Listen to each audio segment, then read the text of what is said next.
wake Mungu wale wanaozishika amri 10, wale wanaozishika amri 10, wanaojiandaa kwa kurudi kwake Mkombozi wao, wakapumzike naye Sabato mbinguni, wakapumzike naye Sabato mbinguni. Ikumbuke siku hiyo ya Sabato, hilo ni agizo kutoka kwa Mungu. Siku ya Sabato ndugu ni ishara kati yake Mungu na watu wake. Ikumbuke siku hiyo ya Sabato, hilo ni agizo kutoka kwa Mungu.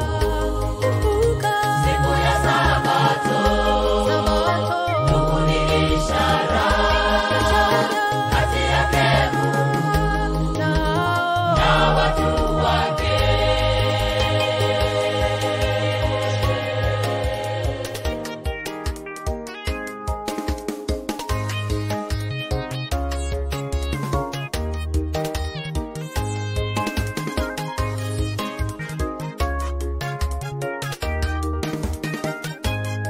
Ambalo la kutisha hapa duniani linakaribia, weza kujiulize utasahimili, weza kujiulize utasahimili.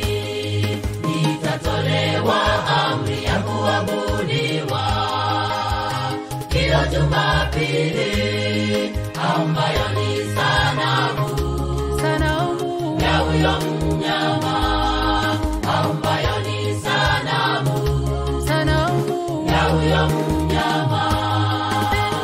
Ikumbuke siku hiyo ya Sabato, hilo ni agizo kutoka kwa Mungu.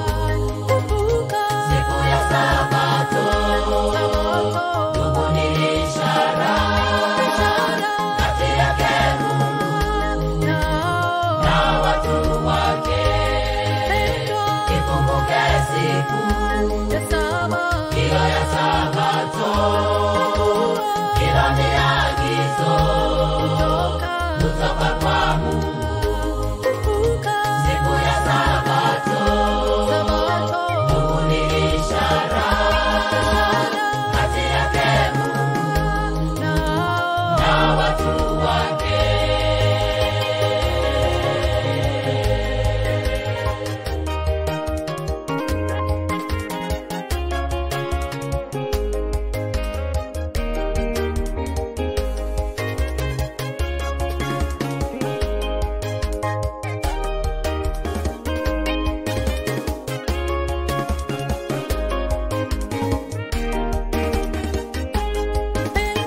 Ikumbuke siku hiyo ya Sabato, hilo ni agizo kutoka kwa Mungu. Siku ya Sabato ndugu ni ishara kati yake Mungu na watu wake. Ikumbuke siku hiyo ya Sabato, hilo ni agizo kutoka kwa Mungu. Siku ya Sabato ndugu ni ishara kati yake Mungu na watu wake. Ikumbuke siku hiyo ya Sabato, hilo ni agizo kutoka